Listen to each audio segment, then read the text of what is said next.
Hi friends, நம்ம சேனலை பார்த்துட்ருக்க எல்லோரும் சப்ஸ்கிரைப் பண்ணிவிட்டு பாருங்கள். இன்றைக்கி தக்காளி சாதம். பிள்ளைங்க தக்காளியை எடுத்து வைக்காமல் நம்ம பேஸ்ட் பண்ணி போட போகிறோம். இதில் தக்காளியெல்லாம் நம்மளுக்கு சாப்பிடும்போது கடிப்படாது.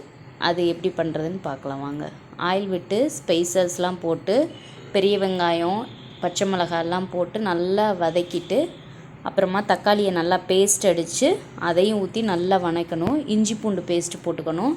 அப்புறம் மஞ்சள்தூள் கொஞ்சம், தேவையான அளவுக்கு வரமிளகாத்தூள் போட்டு 1 ஸ்பூன் தயிர் போட்டிங்கன்னா சாதம் நல்லா சாஃப்டாக வரும். அதுக்காக 1 ஸ்பூன் தயிர் போட்டு நல்லா கிளறி விடுங்க.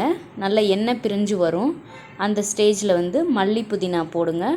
இப்போ போட்டிங்கன்னா தான் கொஞ்சம் நல்லா சாதத்தோட வாசமாக இருக்கும். ஃபஸ்ட்டே போட்டோன்னா நல்லா வதங்கிரும் இல்லையா, அதனால் இப்போ சேர்த்துக்கோங்க. அப்புறம் நம்ம எடுத்து வச்சுருக்க கழுவி அரிசியை போட்டுக்கணும். நல்லா கிளறி விடுங்க.